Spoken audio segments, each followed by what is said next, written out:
Hello and welcome back to Newsroom Nigeria. This is where we give you hot, fresh, and sizzling news all day long. If this is your first time here, you have not subscribed to this channel, kindly subscribe, turn on the post notification bell. Also, leave your opinions in the comment section below. The ancient crown and royal beads from the palace of Ikpetu Modu in Ife North local government of Osun State have disappeared. This development comes barely 2 weeks after a U.S. District Judge Christopher Boyko sentenced Oba Joseph Oloyede to 56 months imprisonment over $4.2 million COVID-19 fraud. The disappearance of the ancient Are crown and royal beads has been linked to aides and loyalists of a monarch who, according to sources, allegedly ordered the removal of items from the palace. According to the nation, the ancient crown and royal beads have disappeared from his house, which doubles as a palace. He had demolished the ancient palace and moved all the paraphilias of his store to his home. The aforementioned publication gathers that a woman and some of his aides were tasked to evacuate the crown and beads. The disappearance of the items portends to grave dilemma for this town whenever the need arises for enthronement of a new monarch to replace Oloyede, a chieftain from one of the leading ruling houses said. He said, and I quote, "The crown is missing and the mastermind has no idea of what they are doing and the backlash on our town. They are looking for the fury of the deities of this great ancient community, and it will be in their best interest to return the crown and royal bead before it's too late." Oba Oloyede, who holds a dual Nigerian citizenship and American citizenship, was arrested in May 2025 in the US alongside one Pastor Edward. Oloyede's conviction has stirred calls for his replacement among princes and ruling houses jostling for the throne. When the publication visited Ikpetu Modu during the week, the once bustling community was palpably tense. Although economic life continues with no disruption, the atmosphere was heavy with disappointment and uncertainty in the community, noted for rich royal heritage and traditional leadership.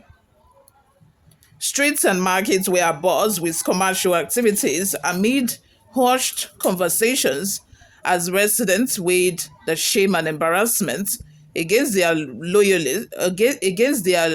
loyalty to the Reverend Stowe.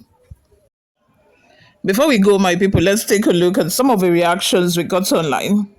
Oge's Love says, if this monarch were to be Igbo, all the Ibadan journalists would catch fire. Abike would have twisted. Reno would have written epistle. Crime does not know tribe. Reno and Abike Dabiri have really lampooned Nigerian unity just to score political points. It's really so sad, the situation of things in Nigeria. I don't even know whether it's because of politics. No matter what we are talking about, no matter the topic at hand, people will surely bring in ethnicity. I don't know why. How did ethnicity happen to relate with this topic about a king in Yoruba land who sends his hate to steal the crown and bead? Please, how did they relate? Is this just me or it doesn't make sense? Like, why? Why? This can happen anywhere. Like, it can literally happen anywhere. I don't know why people just keep bringing in ethnicity into every damn issue. Anyway, moving on. Abiodun says, we should look beyond this conviction. Do you know how many of our prominent politicians that swallowed their own COVID-19 funds, my people? I'm very sure that if the same thing that this king did in America, if he had done it in Nigeria, he would still be ruling over Ikpetu Modu. He wouldn't have been sentenced to court. The case would have just died a natural death. The case wouldn't have gone anywhere. But because, very unfortunately for him, it happened in America, and those people, they need a look at your face, so they follow due process. They don't even want to know whoever you are, even if you are the president. If Trump can be investigated, if Trump house can be ransacked, nobody is above the law in America. But in Nigeria, it seems like all animals are equal, but some are more equal than the other.